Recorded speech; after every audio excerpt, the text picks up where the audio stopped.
네, 오늘은 출애굽기 25장 23절에 있는 이제 떡상, 임재의 떡상에 대해서 우리가 이야기를 해보겠습니다.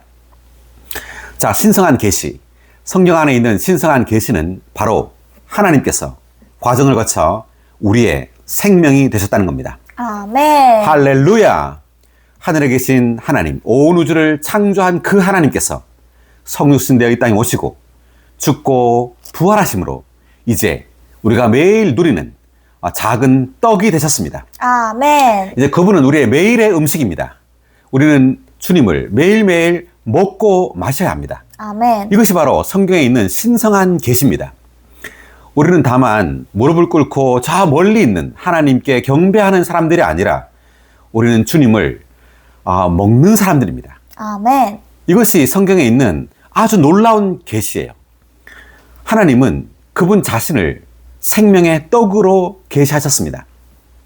자, 오늘 우리가 보게 될 이 임재 떡상은 여기 우리가 저번 시간에 이 그림 다 나옵니까? 예, 이 그림 이것이 이제 성막에 대한 그림인데 여기에 번제단, 물두멍, 번제단은 십자가에 못 박히신 그리스도, 그리고 부활하여 생명 주시는 영이 되신 그리스도가 바로 이 물두멍입니다. 그리고 성소 안으로 이렇게 들어갈 때 진설병이 나오는데 우리가 오늘 보게 될 것이 바로 이 진설병. 이 진설병이라는 것이 전시하는 떡이라는 뜻입니다. 전시한다. 자, 요거를 이제 볼 텐데요. 우리가 주님에 대한 계시가 점점 깊어질 때 우리는 무엇을 알게 되느냐 하면 주님께서 우리의 생명의 떡이 되셨다는 것을 보게 됩니다. 아멘. 예, 주님을 믿고 난 다음에 우리는 성경을 공부하고 연구하게 되죠. 그러면서 점점 더 분명하게 깨닫게 되는 것은 주님은 다만 사람의 바깥에 계시기를 원치 않고 사람의 존재 안으로 흘러 들어오기를 원한다는 겁니다. 아멘. 그래서 음식이라는 것이 바깥에 있는 그 유기적인 물질이죠. 생명에 속한 겁니다. 그 생명이 아닌 것은 우리의 음식이 될 수가 없어요. 우리가 먹는 모든 것은 다 유기적인 거예요. 다 살아있는 어떤 겁니다. 주님 자신이 바로 우리의 생명의 떡이세요. 매일매일 우리는 음식으로 주님을 먹어야 합니다. 아멘. 이것이 놀라운 계시예요. 자, 오늘 우리가 이제 여기 진설병 상에 대해서 볼 겁니다. 그리고 그 다음 시간에 여기 있는 금등잔대에 대해서 계속해서 생명의 빛이신 그리스도에 대해서 이제 보게 됩니다. 자, 그러면 23절을 읽어가면서 상세하게 이야기해 보겠습니다.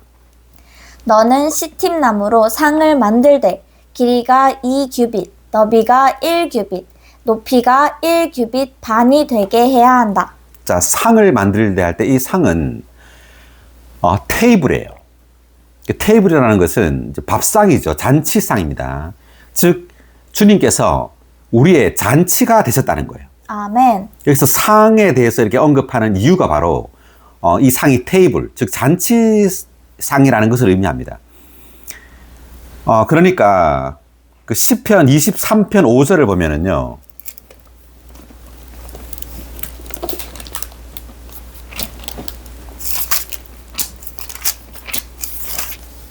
다윗의 시입니다.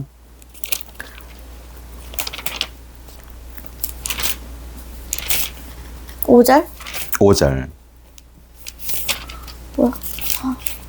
주님께서 저의 대적들 앞에서 제게 상을 차려주시고 제 머리에 기름을 바르시니 제 잔이 넘칩니다.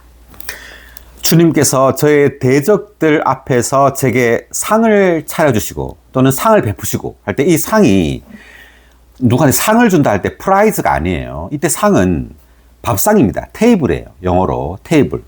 그러니까 대적들 앞에서 이 밥상을 차려준다라는 말은 우리가 대적을 이기는 방법이 뭐냐면 주님을 잔치로 누려야 한다는 것을 계시하는 겁니다. 아멘. 주님은 대적들 앞에서 우리에게 상을 차려주세요. 그러니까 주님을 잔치로 먹고 마셔야지 우리는 대적을 이길 수 있다는 것을 의미합니다. 아멘. 할렐루야. 여기 5의 1번 각줄 한번 읽어볼까요? 상에 대한 각줄. 그리스도의 목양의 넷째 단계는 부활하신 그리스도를 더 깊고 더 높게 체험하는 것인데 이 단계에서 주님은 우리의 대적들 앞에서 우리에게 상, 곧 잔치, 우리의 누림을 위한 풍성을 지니신 그리스도를 베풀어 주신다. 네, 대적들 앞에서 우리에게 상, 곧 잔치를 베풀어 주신다라고 돼 있죠. 잔치. 그러니까 우리의 누림을 위한 풍성을 지니신 그리스도입니다. 아멘. 이 상이 가리키는 것은, 테이블이 가리키는 것은. 그러니까 우리가 매 주일날 지금 이 주의 상 집회를 하고 있죠. 자, 이것이 하나 이제 주님의 상이라는 것을 대표하고 있는데, 우리 매일매일 주님을 이렇게 잔치로 누려야 한다는 것을 의미하는 겁니다. 주님께서 십자가에 못 박히시던 그날 밤에 제자들 앞에 이 주의 상을 이렇게 베풀었죠. 이것이 의미하는 것은 주님께서 이제 죽고 부활하여 우리가 잔치가 된다는 것을 의미해요. 그래서 우리는 매일매일 주님을 이렇게 음식으로 주님의 풍성을 누려야 합니다. 아멘. 네, 여기까지 읽어보고요. 예, 다시 돌아와서 그 다음에 신약의 몇 구절을 보겠습니다. 이 잔치에 대해서 마태복음 22장 2절.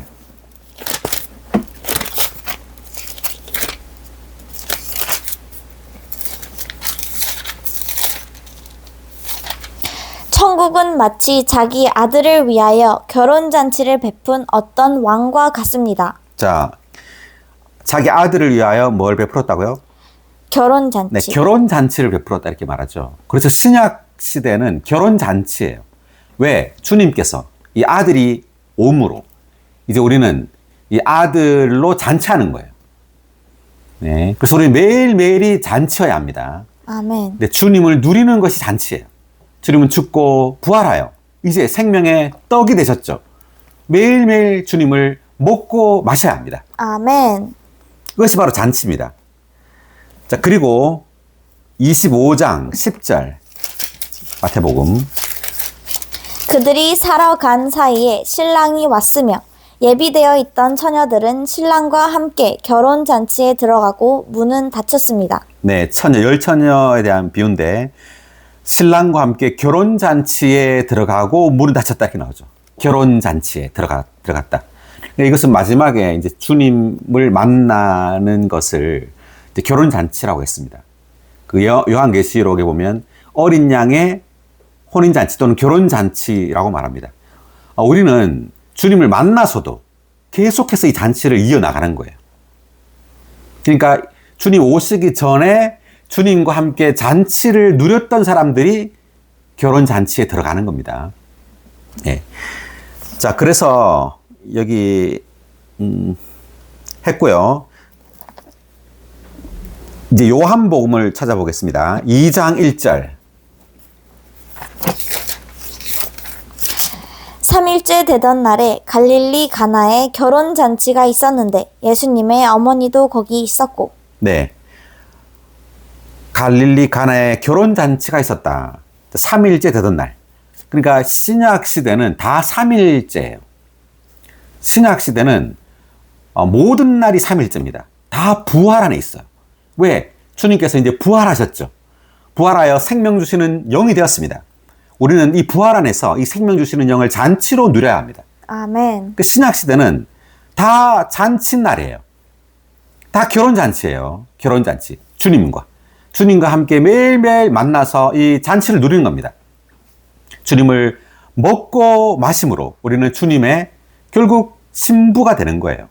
아멘. 네, 어떻게 우리가 주님의 신부, 어린 양의 아내가 되느냐 하면 주님을 매일매일 먹고 마심으로 주님과 매일 잔치하는 사람이 결국 우리는 생명 안에서 자라서 그분의 신부가 되는 겁니다. 아멘. 할렐루야.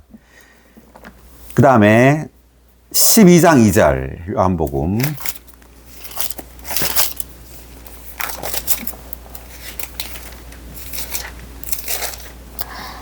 사람들이 거기에서 예수님을 위하여 잔치를 베풀었다. 마르다는 시중을 들었고 나서로는 예수님과 함께 상에 앉아 있는 사람들 가운데 있었다. 자, 이제 베다니에 이제 잔치가 벌어졌습니다. 사람들이 베다니에서 예수님을 위하여 뭘 베풀었다고요? 잔치. 잔치를 베풀었어요. 자, 우리는 주님을 믿고 난 다음에 매일매일 잔치하는 거예요.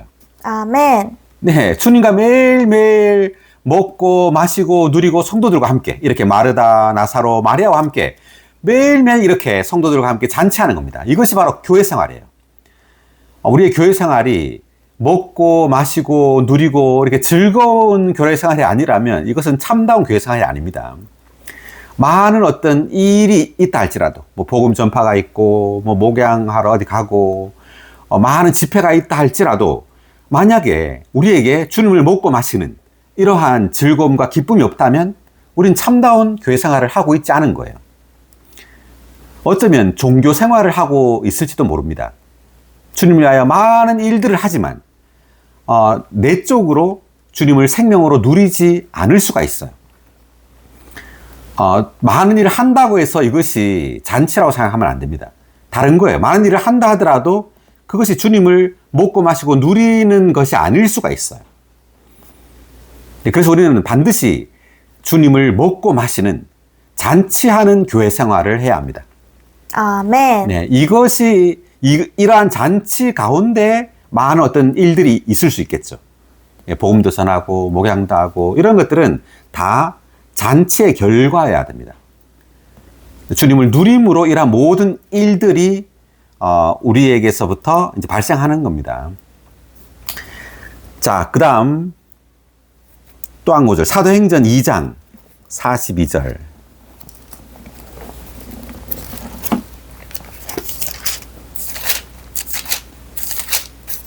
그들은 사도들의 가르침과 교통 안에 꾸준히 머물며 떡을 떼는 것과 기도하는 것을 꾸준히 계속하였다. 사도행전은 이제 주님께 죽고 부활하고 난 다음이죠. 다음에 이제 오순절이 있고 그 성령이 부어지고 난 다음에 믿는 이들은 집집마다 모였습니다. 집집마다 모여서 이렇게 사도들의 가르침과 교통 안에서 이렇게 머물렀어요. 다시 말하면 사도들의 가르침을 가지고 서로 교통했단 말이죠. 그리고 떡을 뗀다고 말할 때 이때 떡은 이 주의 상 집회를 한 거예요. 음식을 나눠 먹은 것은 이제 나중에 이제 또 따로 나옵니다. 이때 떡을 뗀다는 것은 우리가 매 주일날 주의 상 집회를 하는 것처럼 그렇게 하는 겁니다. 그래서 매일매일 떡이신 주님을 먹고 마셔야 한다라는 것을 상징하는 겁니다. 떡을 떼는 것은. 그리고 이제 기도하는 것을 꾸준히 계속하였다. 그래서 초기에 이러한 이제 교회들은 이렇게 교회 생활을 했어요. 집집마다 이렇게 모이는 거예요. 어떤 한 건물에 다 이렇게 모이지 않았죠. 모일 수도 없었고, 그렇게. 그래서 이웃에 있는, 가까이 사는 믿음이들끼리 집에 모여서 이 떡을 떼고 같이 기도하고 또 사도들의 가르침을 가지고 교통도 하고 이렇게 매일매일 모였다는 말이죠. 자, 그 다음에 46절, 사도행전 2장 46절. 그들이 날마다 한마음 한뜻으로 성전에 모이고 이 집 저 집에서 떡을 떼기를 꾸준히 계속하고 기쁨과 단순한 마음으로 함께 음식을 먹으며. 네. 자, 그들이 날마다 한마음 한뜻으로 성전에 모이고 이 집 저 집에서 떡을 떼기를 꾸준히 계속하고. 성전에 모였다는 말은 이때 당시는 여전히 이제 과도기 중에 있었기 때문에 성전에도 이제 모였다는 말이고요. 주로는 이제 이 집 저 집에서 이렇게 많지 않은 성도들이 모였단 말이에요. 모여서 떡을 떼기를 꾸준히 계속하고 그 다음에 기쁨과 단순한 마음으로 함께 식사도 같이 했단 말이에요. 그래서 교회 생활은 이렇게 되어야 합니다. 아멘. 교회 생활은 많이 모여가지고 어떤 그 일을 하는 것이 아니라 또는 무슨 발표를 하듯이 뭐 신원을 하고 이런 어떤 딱딱한 형식적인 분위기에 있는 것이 아니라 가족적인 분위기여야 돼요. 집회는. 왜? 우리가 다 같은 가족이잖아요. 형제, 자매라고 부르는 이유가 이것이 다만 칭호가 아니라 정말 우리가 가족이라는 의미예요. 정말 형제고 정말 자매란 말이죠. 한 아버지 아래에 있는 같은 생명을 가진 하나님 아버지의 그 영원한 생명을 가진 형제 자매이기 때문에 우리 가족이에요. 그래서 우리가 함께 모일 때마다 가족과 같은 그런 가정의 분위기가 없다면 우리는 뭔가 종교적이고 형식적인 것 가운데 있는 거예요. 그러면 뭐죠? 서로 잘 관심도 없게 되고, 심지어 이름도 잘 모르게 되고, 그냥 집회만 왔다가 그냥 가버리게 되죠. 예. 이것은 참된 교회 생활이 아니에요. 우리가 참된 교회 생활을 하기를 원한다면 정말 서로를 잘 알아야 됩니다. 가족처럼. 그래서 뭔가 필요를 그냥 알게 되죠. 이야기하다 보면 자연스럽게. 뭔가 광고를 통해서 알게 되는 것이 아니라 서로 친밀하게 지냄으로 자연스럽게 알게 돼요. 그런데 교회가 타락할수록 이제 뭐 성도들의 어떤 상황이나 사람들이 잘 모르죠. 특별한 일이 있을 때 뭐 광고를 누가 해가지고 뭐 누가 돌아가셨다거나 아니면 뭐 결혼을 한다거나 뭐 하여튼 이런 걸 광고를 통해서 알게 되죠. 이것은 타락한 거예요. 교회가. 진정한 교회는 서로 친밀하고 서로 애정이 있고 서로 아주 가깝고 그래서 자연스럽게 서로의 사정을 알게 되고 또 그것을 위하여 또 자연스럽게 기도하게 되고 또 돕게 되고 헌금하게 되고 이런 겁니다. 헌금도 마찬가지고 헌금도 성경에서 이란 헌금은 주로 가난한 성도들을 위하여 우리가 헌금을 하는 거예요. 그런데 교회는 이제 타락함으로 누가 가난한지 누가 성도들 사정을 잘 몰라요. 그냥 11조만 하고 성도들은 잘 모르고 이것이 바로 이게 형식적인 타락한 교회 생활인 겁니다. 그래서 정말 교회 생활은 함께 모이면요 여기 기쁨이라는 단어가 있잖아요. 기뻐요. 그냥 왜? 가족이 만났으니까 얼마나 기뻐요. 기쁨이 없다 서로 봤는데 그러면 이건 정말 종교적인 거예요. 형식적인 거고 교회는 이미 타락했다는 것을 의미합니다. 만나도 인사도 안 하고 이런 어떤 분위기가 있다면 이것은 참된 교회 생활이 아니다.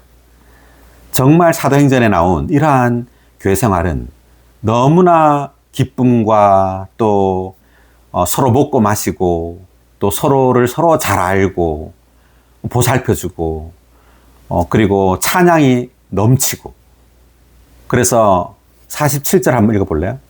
하나님을 찬양하고 모든 사람 앞에서 은혜를 얻었다. 그래서 주님께서 구원받는 사람들을 날마다 더하시어 합치셨다. 네, 하나님을 찬양하고 모든 사람 앞에서 은혜를 얻었다. 이 모든 사람 앞에서라는 말이 이제 주님을 믿지 않는 사람들이 볼 때도 너무 은혜롭다는 거죠. 이 모임이. 그래서 구원받는 사람들이 날마다 더 증가했다는 말이에요.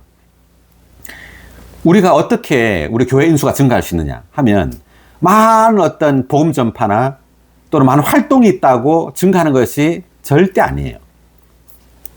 복음지를 많이 나눠주고 물론 이런 것이 필요하죠. 필요 없단 말이 아니라 이런 것보다 더 중요한 것은 정말 함께 모이는 성도들이 가족처럼 그렇게 서로 애정을 가지고 서로 돌보고 이러한 분위기가 충만해야 됩니다.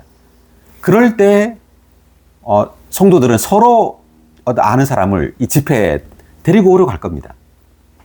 왜? 너무나 좋기 때문에 정말 너무 기쁘기 때문에 서로 가족 같기 때문에 정말 아끼고 그런데 만약 교회의 어떤 집회 분위기가 딱딱하고 서로 인사도 잘 안 하고 네, 다 형식적이고 오히려 집회에 누군가를 데리고 오면은 실족할 것 같고 이러한 분위기라면 교회 인수가 증가하겠어요? 많은 활동이 있지만 네. 그 종교는요 외적인 많은 활동을 하려고 합니다. 내적인 이러한 어떤 애정과 사랑과 그러한 것들을 소홀히 해요. 많은 활동과 복음 전파나 이러한 일이 있으면 증가할 거라고 생각합니다. 근데 결과를 보세요. 우리 어떤 상황을 보세요. 아니죠. 오히려 인수는 계속해서 줄어들고 있는 거예요. 왜? 이러한 실제가 없기 때문에. 정말 참된 잔치, 참된 누림이 없기 때문에 주님께서 구원받는 사람들을 날마다 줄어들게 하시는 거예요. 뭐 주님이 줄어들게 하는 것이 아니지만 어쨌든 그런 실제가 없기 때문에 참된 누림이 없기 때문이에요. 네. 그리고 또 한 구절 마지막 요한계시록 19장 9절.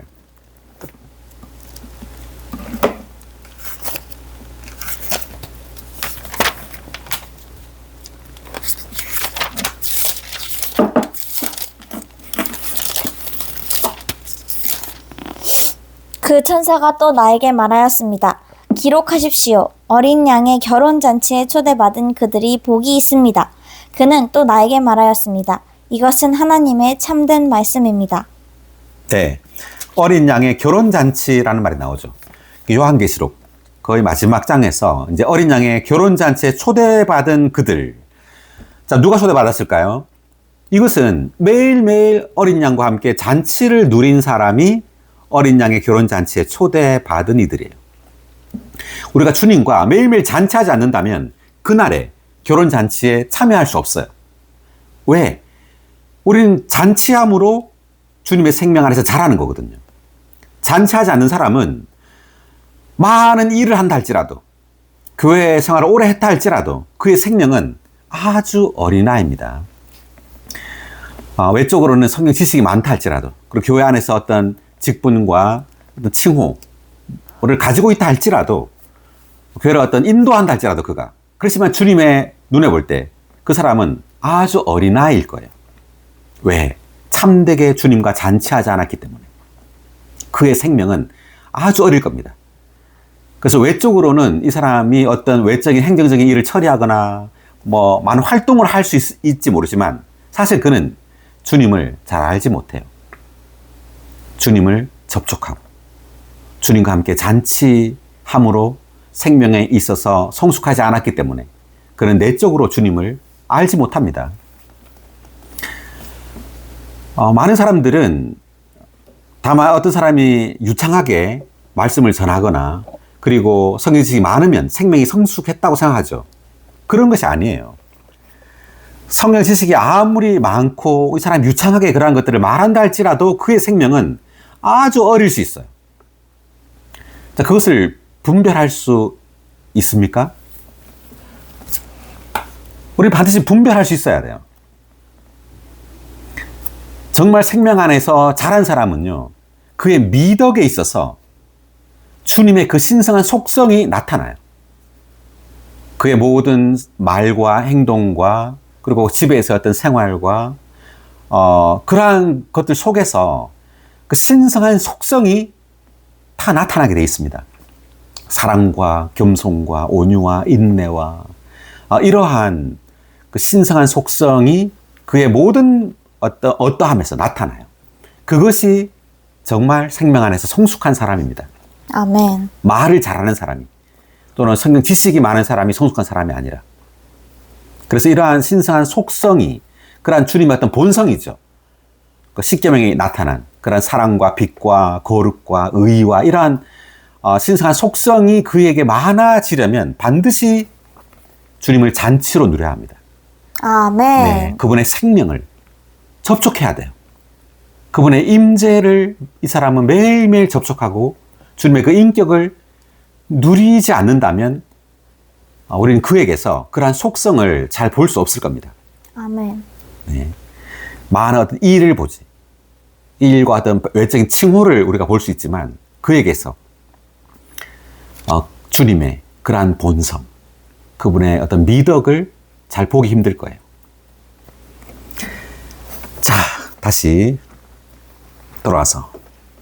자, 그래서 우리가 23절에 있는 상, 테이블이죠. 테이블에 대해서 우리가 봤는데, 이것은 우리의 이 그리스도인의 생활이 하나의 잔치여야 한다는 것을 의미합니다. 아멘. 할렐루야. 자, 그러면 23의 2번 각주를 한번 앞부분만 한번 읽어보겠습니다. 임재의 떡 상은 하나님의 제사장들인 믿는 이들에게 자양분을 공급하는 잔치가 되시는 그리스도를 상징한다. 네, 잔치가 되시는 그리스도를 상징한다 돼 있죠. 그다음 이 상은 성막의 성소 안에 놓였는데 성소 안은 하나님의 건축된 처소인 그분의 백성 안 또는 백성 가운데를 의미한다. 성경에서 상은 개인적으로 누리는 잔치가 아니라 단체적으로 누리는 잔치를 상징한다. 네, 이게 무슨 말이냐 하면 성소 안에 지금 이 상이 있죠. 자, 여기 보면은 이게 지금 성소잖아요. 이 성막 안에 지금 여기에 떡이 있는 거예요. 이 출애굽기에서 성막이 완성은 출애굽기 40장에서 완성이 되는데 이 성막의 완성은 출애굽을 하고 난 다음 1년 정도 돼서 완성이 됩니다. 1년 만에 완성이 돼요, 성막은. 그리고 난 다음에 약 39년 동안 광야를 방황하게 돼요, 이스라엘 백성이. 그러니까 총 40년 동안 광야에 있게 되죠. 그리고 난 다음에 가나안 땅으로 들어가는 겁니다. 자, 그런데 40년 동안에 하늘에서 뭐가 내려요? 만나가 내립니다. 자, 바깥에는 지금 만나가 내리죠. 근데 안에는 이게 진설병이 있어요. 임재 떡이 있습니다. 그러니까 바깥에 만나와 이 안에 있는 이 떡은 어떤 차이가 있어요. 둘 다 그리스도입니다. 둘 다 그리스도인데 이 안에 있는 이 그 임재 떡은 뭐냐면은 이 성소 안에 있다는 말은 여기서 나오지만 이것은 개인적으로 누리는 잔치가 아니라고 말했죠. 단체적으로 누리는 잔치다. 이 말은 바깥에 내리는 만나는 개인적으로 주님을 누리는 거예요. 매일 아침에 내리잖아요, 만나가. 개인의 어떤 생활을 위한 만나라고 할 수 있어요. 그런데 이 성소 안에 있는 이 임재의 떡은 건축을 위한 거예요. 단체적으로 누린 잔치입니다. 그 말은 뭐냐 하면 지금 구약시대 보면 이 성소 안으로 들어가서 진설병을 먹는 사람들은 일반 백성이 아니에요. 제사장들입니다. 제사장들만이 이 임재 떡상, 성소 안에 들어가서 이것을 먹을 수 있었어요. 자, 그러면 체험 가운데 우리가 제사장이 된단 말은 드디어 우리는 하나님의 어떤 건축, 하나님의 집을 관심하게 돼요.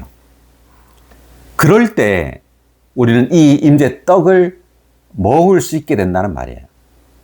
즉, 나 개인만을 관심하지 않고 이제 성도들을 뭔가 관심하는 사람이 돼요. 그럴 때 우리는 더 깊은, 더 풍성한 떡이신 그리스도를 누리게 된다는 뜻입니다. 바깥에 만나도 물론 그리스도지만 이 성소 안에 있는 임재의 떡도 그리스도죠. 그러니까 이것은 우리의 체험 가운데 더 깊고 풍성한 그리스도를 의미한단 말이에요. 그래서 모든 믿는 이들의 어떤 영적인 성장의 정도가 다 다르죠. 그래서 생명이 더 자라면 자랄수록 우리는 더 다른 지체들을 관심하게 되고, 나보다도 다른 지체를 위하여 뭔가 희생할 줄 알게 되고, 그들을 위하여 뭔가 목양하기 위해서 내 시간과 어떤 물질을 쓸 수 있게 돼요. 그럴 때 이 사람은 더 풍성하고 깊은 그리스도를 뭔가 보게 되고 맛보게 돼요. 체험 가운데. 그래서 여기서 좀 더 깊이 들어가면 이제 언약 궤 안에 있는 금왕 아래 안에 있는 만나를 또 먹게 돼요. 그러니까 금왕 안에 있는 이 만나는 또 진설병, 그 성소에 있는 이 진설병과는 또 다른 더 깊은 그리스도입니다. 그 세 군데 다 있죠, 이 떡이. 바깥에 하늘에 내리는, 광야에서 내리는 만나, 그리고 성소 안에 있는 임재 떡, 그리고 지성소 언약궤 안에 있는 금왕 아래 안에 있는 감추인 만나. 다 생명의 떡이신 그리스도예요. 그렇지만 그 풍성과 그 깊이에 있어서 다르단 말이죠. 우리가 체험하는 면에 있어서 그런 말입니다. 자, 그 다음 24절로 넘어가겠습니다. 너는 그것에 순금을 입히고 그 둘레에 금테를 둘러야 한다. 그리고 그 상 둘레에 손바닥 너비의 턱을 만들고 그 턱 둘레에도 금테를 둘러야 한다. 자, 이제 상을 시팀나무로 만들었죠. 23절에. 그리고 거기에 이제 순금을 입혔습니다. 그리고 둘레에 또 금테를 둘렀죠. 자, 이것은 저번 시간에 했던 이 언약궤를 만들 때의 방법과 똑같아요. 네, 언약궤도 시팀나무에 순금을 입혔잖아요. 그리고 그 둘레에 금태를 입혔습니다. 자, 이것은 성육신하심으로 사람이 되시고 시팀나무, 그리고 죽고 부활함으로 이제 신성화된 순금을 입히고, 그리고 금태를 둘렀다. 그리고 영광과 존귀를 얻으신 그리스도를 말하는 거예요. 자, 그 다음. 또 금으로 고리 4개를 만들어 그 상 4다리에 4귀퉁이에 달아야 한다. 그 고리들은 상을 운반할 때 쓰는 채를 끼워 넣을 수 있게 턱 가까이에 있어야 한다. 네. 고리 4개를 또 만들었습니다. 그리고 채를 만들었죠. 또 마찬가지로, 언약회와 마찬가지로 운반하기 위한 거예요. 그러니까 움직인단 말이죠. 그러니까 그리스도가 이제 움직여요. 한 곳에 고정되어 있는 것이 아니라 움직인단 말은 이 죽고 부활하여 영광을 얻으신 그리스도가 고리 4개, 고리가 이제 둥글죠. 이제 생명 주시는 영이 되신 그리스도예요. 영광스럽게 된 그리스도는 그 영이신 그리스도입니다. 이제 그 영이신 그리스도가 온 땅으로 움직인단 말이에요. 네. 그 다음. 너는 그 채를 시팀나무로 만들고 거기에 금을 입혀서 그것으로 상을 운반하여라. 네. 그 다음. 너는 상 위에 놓을 큰 접시와 잔과 전제물을 부을 주전자와 대접을 만들되 그것들을 순금으로 만들어야 한다. 네. 자, 이것은 이제 그 상 위에 떡을 진설하기 위해서 이제 접시도 필요하고 뭐 잔도 필요하고 주전자 대접이 이제 다 필요하단 말이에요. 이것을 이제 순금으로 만들으라고 말을 했죠. 자, 29의 1번 각자 한번 볼까요? 큰 접시는 떡을 진설하기 위한 것이다.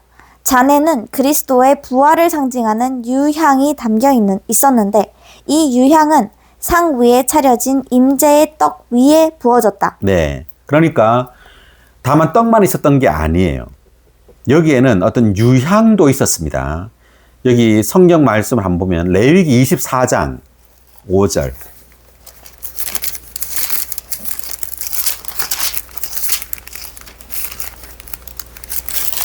너는 고운 가루를 가져다가 떡 12개를 만들되 한 개당 10분의 2 에바로 만들어야 한다. 자, 레위기에서 이제 그 임재 그 떡상에 대해서 상세하게 나오고 있어요. 우리가 지금 읽은 출애굽기에서는 간단하게 나오지만 레위기에서는 좀 더 상세하게 이것이 어떻게 또 떡이 몇 개인지 이런 거 다 나옵니다. 그래서 5절에 보니까 고운 가루로 떡 몇 개를 만들어요? 12개. 근데 12개를 만든다 이렇게 말했죠. 그러니까 이 상위에는 떡이 12개가 있었어요. 근데 고운 가루로 만들어라 이렇게 했는데 이 고운 가루는 그리스도의 이 고운 인성을 말합니다. 합당한 인성. 그래서 우리가 생명 안에서 자랄 때 우리는 예수님처럼 우리의 인성이 아주 합당하고 고르게 된다는 것을 의미해요. 생명 안에서 자라면 자랄수록, 주님을 접촉하면 할수록 우리의 어떤 인성은 괴팍하지 않고요. 아주 정상적이에요. 정상적이고 합당해요. 그러나 어떤 그리스도인들을 보면 교회 생활을 오래 하면 할수록 이상하게 괴팍하죠. 이상함을 느낍니다. 아주 고집이 세다든지, 뭔가 어떤 더 특이하게 되는 경우가 있어요. 그것은 왜 그러냐면 주님을 참으로 누리지 않기 때문이에요. 지식은 많지만 정말 우리의 영 안에서 주님을 접촉하고 주님의 임재 안에서 그 인격과 인격을 마주 대하지 않기 때문에 그분의 어떤 요소가, 네, 그분의 어떤 신성한 생명과 본성이 우리 존재를 적시지 않기 때문이에요. 그렇기 때문에 그에게는 많은 성경 지식과 깨달음이 있을지 모르지만 그의 어떤 성격과 그 인성은 아주 괴팍한 채로 남아있을 수 있는 겁니다. 그렇지만 주님의 인성은 고운 가루였어요. 자, 5의 1번 각주를 한번 떡 12개에 대한 각주 읽어볼까요? 이것은 부활하신 그리스도, 곧 교회를 산출하신 그리스도, 고운 가루 10분의 2 에바로 상징됨께서 하나님의 모든 백성, 떡 12개가 가리키는 12지파로 대표됨과 하나님이 누릴 수 있는 충분한 음식을 구성하는 성분이시라는 것을 의미한다. 그러니까 떡 12개라는 것은 이 10이라는 숫자가 하나님의 모든 백성을 상징하는 숫자예요. 그러니까 이스라엘 지파가 12지파죠. 그리고 신약의 사도들도 몇 사도예요? 12사도잖아요. 이것은 하나님의 모든 백성을 가리키는 숫자입니다. 그래서 그 12명만 사도다 이게 아니에요. 모든 믿는 이들이 다 사도예요. 주님은 그들만 특별하게 사도다 이렇게 하고 싶은 생각이 없습니다. 모든 믿는 이들의 대표예요. 우리도 사도들처럼 복음을 전파하고 교회를 세워야 돼요. 온 땅으로 나가서. 네. 모든 믿는 이들이 하나님의 보내심을 받은 자죠. 아멘. 그래서 12개의 떡이라는 것은 주님께서 이 하나님의 모든 백성을 공급한단 말이에요. 이 떡으로서. 하나님의 모든 백성을 이 신성한 생명의 떡으로 주님이 매일매일 공급하고 있다는 것을 의미합니다. 아멘. 할렐루야. 자, 그 다음 5절 읽었죠, 방금. 그 다음 6절 읽어볼까요? 너는 그 떡을 여호와 앞 순금상 위에 두 편으로 한 편에 6켜씩 괴어 놓아야 한다. 떡이 12개인데 이렇게 위로 쌓아 놓는 거죠. 6개 쌓아 놓으란 말이죠. 6개씩. 그래서 이 두 편으로 이제 떡 6개씩 있단 말이죠. 이것은 이 2라는 숫자는 간증 또는 증거의 숫자입니다. 한 사람이 어떤 것을 증거하면 불확실하죠. 두 사람이 같은 말을 하면 확실한 거죠. 그래서 이 확실하게 주님은 우리를 생명의 떡으로 공급하신다. 이런 의미가 있어요. 자, 그리고 이 떡을 먹고 마시고 누리면 우리는 주님을 확실하게 증거한다. 네, 이런 의미가 될 수도 있고요. 아멘. 네, 그다음 계속해서 그리고 각 편 위에 순수한 유향을 놓아 그것이 그 떡의 기념물로 여호와에게 바치는 화제물이 되게 해야 한다. 자, 유향을 놓으라 이렇게 말했는데 7의 1번 각주. 그리스도께서 하나님과 우리 모두에게 음식이 되시는 것은 기념을 위한 몫인 그분의 부활의 향기, 유향으로 말미암은 것이다. 유향은 부활을 상징합니다. 그러니까 이 향이 있다. 이 유자가 기름유예요. 기름의 어떤 향기 나는 기름이에요. 그러니까 성경에서 기름은 영을 상징합니다. 그 영. 네, 주님의 이제 그 영. 부활하신 그리스도가 바로 그 영이 되셨죠. 그 영에 향기가 있단 말은 어떤 능력과 효능이 있단 말이에요. 그러니까 이 떡에는 부활의 능력과 효능이 있다는 것을 의미합니다. 그리고 이제 이 떡은 이제 기름이 있단 말은 이 떡은 이제 기름으로서, 즉 그 영으로서 우리에게 도달해요. 우리가 이제 오늘 어떻게 이 떡을 먹죠? 이것은 이제 그 영으로서 우리는 이 떡을 먹는 거예요. 신약의 그리스도는 이제 죽고 부활하여 생명 주시는 영이 되셨죠. 이제 생명 주시는 영이 바로 이 은혜의 떡이에요. 이 떡을 먹으면 먹을수록 우리는 부활의 능력과 부활의 효능을 가지게 됩니다. 아멘. 그래서 모든 죽음을 이기게 돼요. 아멘. 할렐루야! 놀랍습니다. 자, 그 다음 7의 2번 화제물에 대한 각주. 임재의 떡이 하나님과 제사장을 위한 음식이었다는 것은 하나님의 제사장이 하나님을 섬기는 데에서 그분과 하나라는 것을 보여준다. 하나님께서 드시는 것을 제사장이 먹고 하나님께서 누리시는 것을 제사장이 누린다. 여기에 임재떡은 하나님께서 이것을 드셨단 말이에요. 하나님의 음식이었단 말입니다. 근데 또한 제사장들도 이걸 먹었어요. 자, 이것은 하나님과 제사장이 하나라는 것을 의미합니다. 그러니까 여기 보니까 하나님께서 드시는 것을 제사장이 먹고 하나님께서 누리시는 것을 제사장이 누린다 이렇게 돼 있죠. 자, 그래서 이게 이제 7절에 보니까 여호와에게 바치는 화제물이 되게 해야 한다. 이 화제물이 영어로 보니까 offering by fire예요. fire. 불에 의한 제물이라는 뜻입니다. 그러니까 이 불은 심판의 불을 말하는 거죠. 그리스도께서 십자가의 심판 받으심으로 제물이 된 거예요. 네. 그래서 이러한 그리스도의 심판에 의해서 주님은 하나의 제물, 즉 떡이 된 겁니다. 이 떡이 하나님께도 음식이 되고 제사장인 우리에게도 음식이 된단 말이에요. 아멘. 자, 그 다음 8절을 본문을 읽어보면 안식일마다 아론은 그 떡을 여호와 앞에 항상 차려 놓아야 한다. 이것은 이스라엘 자손을 위한 영원한 언약이다. 네, 안식일마다 아론은 그 떡을 여호와 앞에 항상 차려 놓아야 한다라고 되어 있죠. 자, 그러면 8의 1번 안식일마다에 대한 각주를 먼저 읽어보고 이야기해보면 안식일이라는 단어는 안식의 사상을 제시한다. 이것은 우리가 항상 하나님과 함께 안식할 수 있도록 우리의 음식이신 그리스도에 대한 누림이 새롭게 전람되어야 한다는 것을 의미한다. 자, 안식일마다라는 거니까 이것은 일주일에 한 번 먹었단 말이에요. 그 바깥에 있는 광야에서 떨어지는 만나는 매일 먹어야 되죠. 그러니까 매일 먹는 이 만나는 우리의 매일의 생활을 위한 음식이신 그리스도라면 여기 성소 안에 있는 임재 이 떡은요, 일주일마다 먹는 제사장의 음식이에요. 그럼 일주일마다 먹는다는 말은 뭐냐면은 이것은 하나님을 섬기기 위한 음식이신 그리스도예요. 그러니까 우리가 점점점 우리 자신만을 위하여 그리스도를 누리지 않고 점점 하나님을 위하여 또 성도들을 위하여 몸의 건축을 위하여 이러한 음식을 먹는단 말이에요.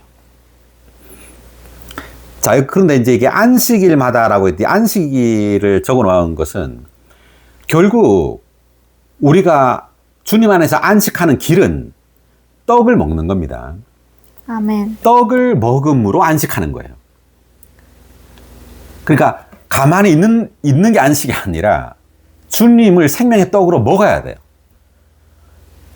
네, 주님을 먹음으로 우리는 주님 안에서 안식할 수 있고, 그러니까 주님께 성취하신 그 모든 것을 누림으로 우리는 안식한다는 말이죠. 아멘. 그 마태복음 12장 한번.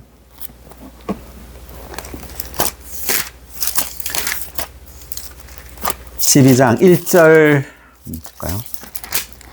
그때 예수님께서 안식일에 밀밭 사이를 지나가시는데 제자들이 배가 고파 이삭을 잘라 먹기 시작하였다. 자, 언제 밀밭 사이를 지나갔죠? 안식일. 네, 안식일에 지나갔습니다. 안식일에 밀밭 사이를 지나가는데 제자들이 어땠어요, 상태가? 배고파. 배가 고팠죠. 그래서 외적인 이 안식일은 그 의식적인 이런 안식일을 지키는 것은, 외적으로 지키는 것은 우리를 배고프게 한단 말이에요. 그래서 이제 실질적으로 안식을 지키는 것은 이 이삭을 먹는 거예요. 이삭은 누굴까요? 예수. 근데 예수 그리스도를 상징합니다. 우리가 정말 안식일을 지키는 사람이 되기 위해서는 이삭을 잘라 먹어야 돼요. 아멘. 우리 매일매일 이삭이신 그리스도를 누려야 합니다. 아멘. 예, 이삭이신 그리스도를 누리는 사람이 안식일을 지키는 사람이에요. 근데 주님을 매일매일 잔치로 누리는 사람은 매일매일 안식하는 거예요. 만족하는 겁니다. 배고픈 사람에게 안식은 뭐죠? 먹는 거예요. 먹음으로 배부른 거죠. 배고프고서 어떻게 안식이 돼요? 네, 그러니까 배불러야 합니다. 우리는 주님을 누림으로 배불러야 돼요. 아멘. 그것이 참된 안식입니다. 여기 자, 마태복음 12장 1절 읽었는데 2절의 1번 각주를 한번 읽어볼까요? 안식일은 유대인들이 하나님의 창조가 완성된 것을 기억하고 하나님께서 그들과 맺으신 언약의 상징을 간직하며 하나님께서 그들을 위하여 성취하신 구속을 기념하도록 제정되었다. 그러므로 안식일을 범하는 것은 종교적인 바리새인들이 보기에 심각한 문제였다. 바리새인들에게는 그 일이 해서는 안 되는 일이었으며 성경에 부합되는 일도 아니었다. 네, 그러니까 바리새인들이 지금 주님을 막 쫓아다니면서 괴롭히고 있는데 안식일에 주님과 제자들이 그 이삭을 먹는 것을 보고 지금 그렇게 해서는 안 된다고 생각하는 거죠. 자, 계속. 그러나 그들은 성경에 대한 충분한 지식이 없었다. 그들은 그들의 빈약한 지식에 근거하여 안식일을 지키는 의식만 주의하고 사람들의 배고픔은 주의하지 않았다. 공허한 의식을 지킨다는 것은 얼마나 어리석은 일인가. 지금 안식일을 지키라라는 것이 성경 10계명의 네 번째 계명입니다. 그러니까 안식일을 지킨다는 말은 유대인들에게 있어서 아무 일도 하지 않는 거예요. 어떤 일을 하면 이것은 큰 죄를 범하는 겁니다. 그런데 주님은 안식일날 지금 그 이삭을 잘라 먹고 있었어요. 그러니까 유대인들이 보기에, 이 바리새인들이 보기에 이것은 아주 심각한 문제였다는 거죠. 자, 그렇지만 여기서 주님께서 보여주시고자 하는 것은 뭐냐면 그 안식의 실제예요. 구약의 그 안식을 지키라는 것은 그림자였다는 말이에요. 그것은 뭔가를 가리키고 있는 거예요. 뭘 가리키고 있느냐 하면 주님을 안식의 그 실제로 누려야 한다는 것을 가리키는 겁니다. 그러니까 이 창세기 보면 7째 날이 안식일이었죠. 6째 날까지 주님의 창조가 끝났어요. 그리고 7째 날에 주님은 안식하셨습니다. 그리고 안식일을 지키라고 말해요. 그 사람은 6째 날에 창조되었죠. 그러므로 사람에게 첫 번째 날은 그 7째 날이에요. 안식일입니다. 그러니까 창조된 이 사람은 이제 창조된 이후에 우리는 항상 7째 날에 살아야 돼요. 아멘. 항상 우리는 안식일날 살아야 합니다. 다만 그 말이 무슨 말이냐면 우리는 다만 주님의 그 안식 안에 있어야 돼요. 일을 하면 안 됩니다. 왜? 주님께서 이미 모든 일을 하셨기 때문에. 주님께서 모든 걸 다 이루었기 때문에 우리 보고 안식하라는 거예요. 아멘. 사람에게 해야 할 남아있는 일이 없다는 말이에요. 그래서 믿음이라는 말은 다른 말로 안식일을 지키는 거예요. 다만 우리 주님을 믿으면 되죠. 우리가 어떻게 구원받아요? 구원받기 위해서 열심히 뭘 해야 되나요? 착한 일 하고 막 주님께 열심히 경배하고 많은 봉사를 해야지 우리는 구원 얻나요? 아니죠. 우리가 구원 얻는 그 유일한 길은 다만 주 예수 그리스도를 믿는 거예요. 아멘. 네. 우리가 일을 함으로 구원 얻는 게 아니죠. 다만 주님을 믿음으로, 나를 믿지 말고 나의 노력을 의지하지 말고 다만 주님께서 이루신 모든 것, 그리고 주님 자신을 다만 믿는 거예요. 그것이 안식일을 지키는 겁니다. 다만 주님 안에서 안식하란 말이에요. 아멘. 그래서 우리 주님 안에서 안식하지 않으면 다 죽는 겁니다. 그러니까 우리의 노력으로 율법을 지키려고 할 때 이것은 우리에게 율법의 저주를 가져온다고 말하죠. 갈라디아서 보면. 율법의 저주가 바로 죽음입니다. 율법의 저주란 말은 율법 자체가 저주가 아니라 율법을 지키려고 하는 사람에게 저주가 임한단 말이에요. 율법을 지킨단 말은 다만 십계명을 지킨단 말이 아니에요. 율법을 지킨단 말은 우리의 노력으로 십계명의 모든 어떤 요구나 그리고 하나님이 요구하신 그 모든 것들을 우리의 육체의 노력으로 지키려고 하는 거예요. 뭐 나쁜 일을 하는 것이 아니라 좋은 일, 착한 일, 또 하나님의 선한 그 율법을 우리의 육체 노력으로 지키려고 할 때 그것이 우리에게 저주를 가지고 온다라는 거예요. 그러므로 우리가 저주를 받지 않기 위해서는 이제 우리의 육체를 신뢰하면 안 됩니다. 육체, 우리의 선한 육체뿐만 아니 악한 육체뿐만 아니라 우리의 선한 육체를 다 포함하는 거예요. 우리의 선한 생각, 선한 의도로 하나님을 위하여 우리의 어떤 지혜나 지식과 우리의 능력을 사용하려고 하죠. 이것이 다 저주를 가지고 오는 겁니다. 우리는 우리 자신을 신뢰하지 말고 다만 주님을 신뢰해야 해요. 아멘. 네, 우리 자신의 똑똑함과 명철을 우리가 신뢰하기 때문에 주님은 우리에게 많은 환경을 주시는 거예요. 그래서 점점점 우리가 다만 주님을 신뢰하도록, 다만 단순하게 영을 사용하도록, 다만 영 안에 있는 사람이 될 수 있도록 우리에게 많은 환경과 어려움을 주시는 겁니다. 자, 이제 그렇고요. 자, 그런데 마태복음 지금 12장을 했는데 12장 이제 2절부터 한번 읽어볼까요? 좀 더 이제 볼 필요가 있는데. 바리새인들이 보고 예수님께 보십시오. 선생님의 제자들이 안식일에 해서는 안 되는 일을 하고 있습니다. 라고 하니 예수님께서 그들에게 말씀하셨다. 다윗과 그의 일행이 배고팠을 때 다윗이 한 일을 여러분은 읽어본 적이 없습니까? 자, 다윗과 그의 일행이 배고팠을 때 어떤 일을 했는데 이게 이제 사무엘상 21장 1절부터 6절까지 있습니다. 자, 그것은 이제 각자 읽어보시는데, 자, 거기에 4절부터 읽어보죠. 4절. 다윗이 하나님의 집에 들어가서 제사장들 외에는 다윗도 그의 일행도 먹어서는 안 되는 임재의 떡을 그의 일행과 함께 먹지 않았습니까? 자, 다윗이 하나님의 집에 들어갔어요. 사무엘상 보면. 하나님의 집이 바로 성전이죠. 성전에 들어가서 제사장들 외에는 먹어서는 안 되는 임재의 떡을 다윗과 그 일행들이 먹었단 말이에요. 왜 주님은 이런 말을 했을까요? 왜냐하면 주님이 참 다윗이기 때문이에요. 다윗 얘기를 꺼낸 이유가 바로 그겁니다. 그러니까 제사장들 외에는 먹어서는 안 되는 이 임재 떡을 다윗과 그 일행이 먹었어도 죄가 없다는 말이에요. 구약에 보면. 괜찮다는 말이에요. 왕인 다윗이 먹었단 말이에요. 그렇듯이 주님도 지금 이 임재 그 떡을 주님도 이렇게 그 주님 자신을 다윗에게 비유한 겁니다. 주님이 바로 이 천국의 왕이란 말이죠. 네. 그래서 안식일을 어기고 이 이삭을 먹었잖아요. 그래서 그 이삭 먹은 걸 가지고 주님은 지금 임재떡, 성전 안에 있는 임재떡에 대한 이야기를 한 겁니다. 자, 계속 한번 읽어볼까요? 또 안식일에 제사장들이 성전 안에서 안식일을 범하여도 죄가 없다는 것을 여러분은 율법에서 읽어본 적이 없습니까? 네. 안식일에 제사장들이 성전 안에서 안식일을 범하여도 죄가 없다라는 거죠. 그러니까 주님이 안식일 날 지금 이삭을 먹었잖아요. 그러니까 주님이 또한 제사장이에요.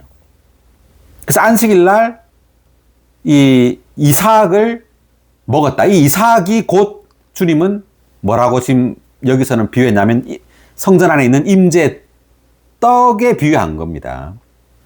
임재 떡에. 그러니까 이 이삭이 곧 임재 떡이고, 임재 떡은 뭘 가리킨다? 바로 생명의 떡이신 예수 그리스도를 또 가리키는 거예요. 자, 그래서 결론적으로 말한다면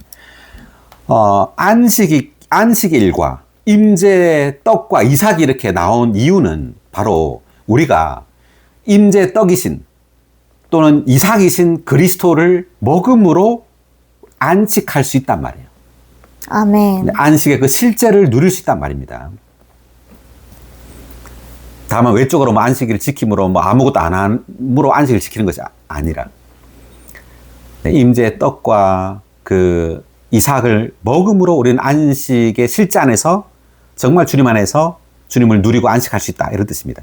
아멘. 할렐루야. 자, 다시 돌아오겠습니다.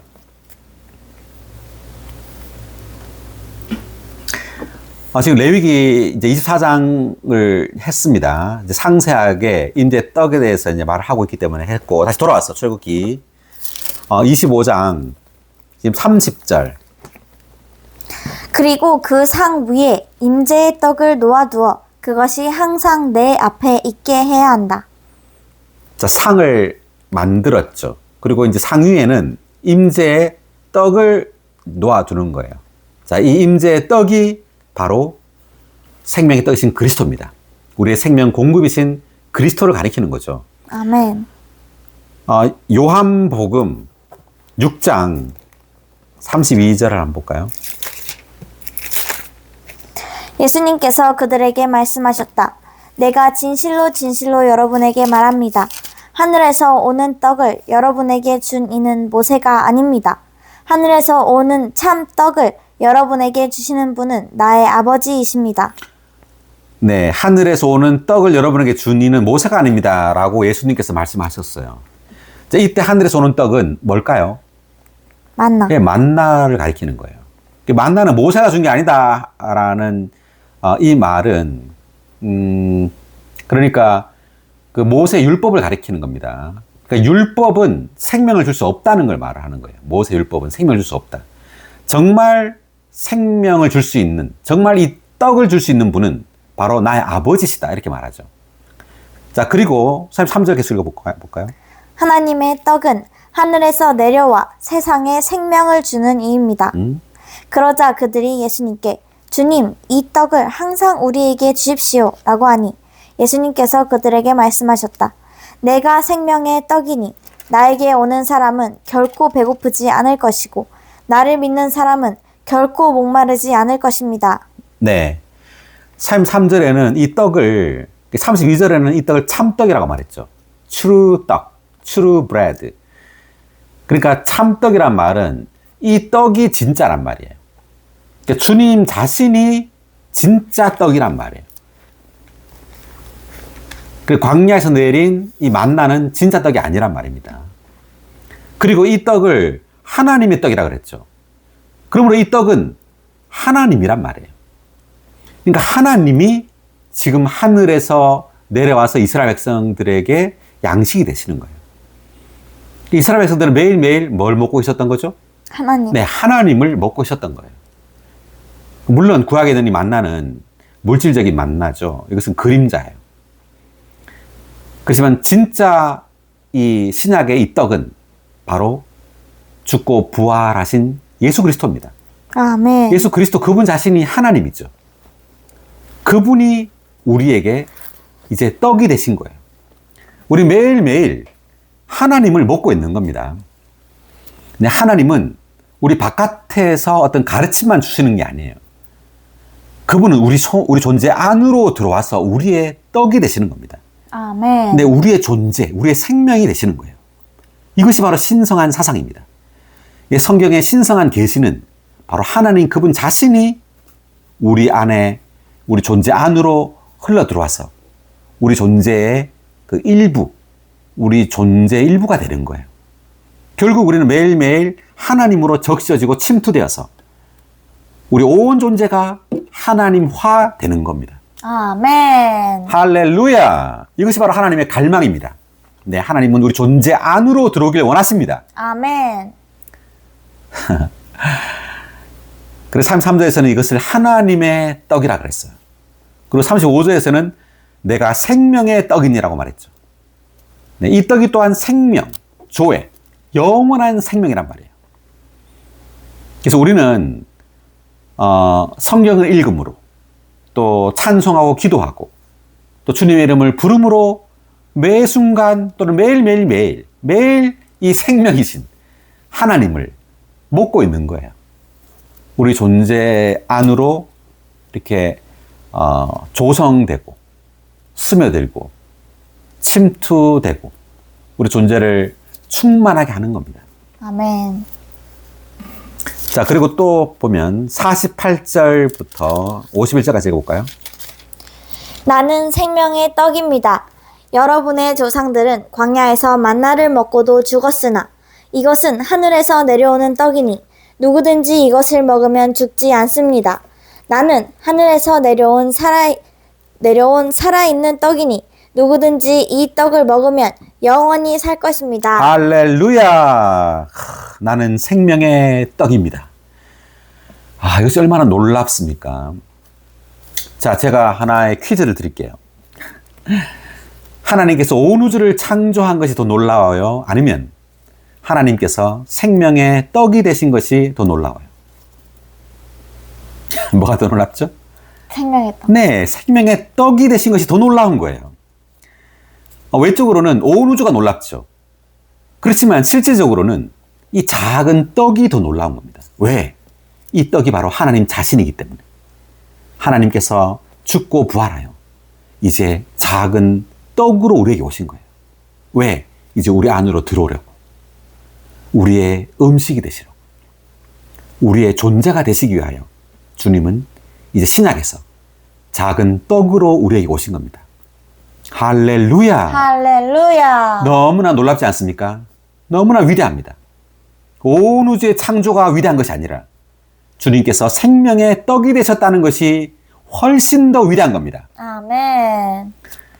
유대인들은 저 하늘에 계신 유일하신 하나님을 경배하죠. 그렇지만 우리는 떡이 되신, 생명의 떡이 되신 하나님을 경배합니다. 아멘. 주님을 먹고 마심으로 우리는 주님을 경배합니다. 아멘. 그래서 조상들은 광야에서 만나를 먹고도 죽었으나 라고 나오죠. 그러므로 이 만나는 예표예요. 실제가 아니란 말이죠. 죽었기 때문에. 그렇지만 나는 하늘에서 내려오는 떡이니 누구든지 이것을 먹으면 죽지 않습니다. 왜냐하면 참떡이기 때문에. 진짜 떡이기 때문에. 주 예수 그리스도가. 나는 하늘에서 내려오는 살아있는 떡이니 누구든지 이 떡을 먹으면 영원히 살 것입니다. 아멘. 우리가 영원히 산다고 말합니다. 영원. 영원이 얼마나 길까요? 100년도 길죠. 근데 1000년, 10,000년도 아니고 1억 년도 아니고 200만 년도 아니라 몇 년이죠 이게? 영원이에요. 영원. 끝이 없이 산다는 말이죠. 죽지 않는단 말이에요. 이것이 하나님께서 우리에게 주시고자 하는 축복이에요. 아멘. 하나님의 그 축복이 얼마나 놀라워요. 영원한 생명, eternal life. 결국 하나님께서 우리에게 주시고자 하는 것은 eternal life예요. 영원한 생명입니다. 이 생명은 다름이 아니라 바로 하나님 자신이에요. 하나님 자신이기 때문에 하나님 그분 자신이 직접 사람이 되어 오시고 죽고 부활하여 이제 작은 떡으로서 우리에게 들어오신 거예요. 아멘. 이 작은 떡이 바로 영원한 생명이신 하나님 자신입니다. 아멘. 놀랍습니다. 엄청납니다. 자, 그 다음 한 구절 더 보면 마태복음 15장 27절.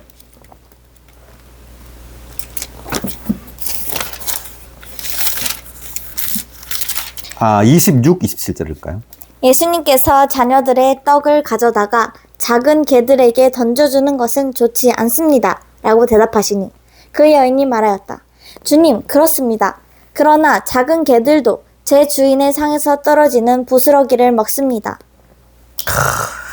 놀라운 말씀인데 이 가나안 여인이에요. 이제 가나안 여인에게 예수님께서 하시는 말씀인데 26절에 보니까 자녀들의 떡을 가져다가, 자녀들은 이스라엘 백성을 말합니다. 유대인들을 말하는 거예요. 자녀들의 떡을 가져다가 작은 개들에게, 작은 개들은 이 가나안 여인을 말하는 거예요. 이방인들.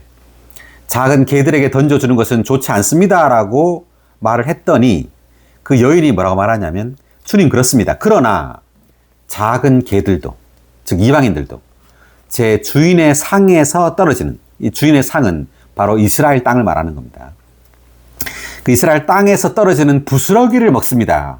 이 말은 이스라엘 백성들이 예수님을 배척해버렸어요. 복음을 받아들이지 않은 걸 말합니다. 그러므로 주님은 바로 이방 땅에 떨어진 부스러기가 된 거예요. 부스러기 떡이 된 겁니다. 이 부스러기를 먹습니다. 이렇게 말했죠. 그러니까 28절에서 그때 예수님께서 여인이여 그대의 믿음이 큽니다. 그대가 바라는 대로 이루어질 것입니다. 라고 대답하시자 바로 그때 그 여인의 딸이 나왔다. 네, 여인이여 그대의 믿음이 큽니다.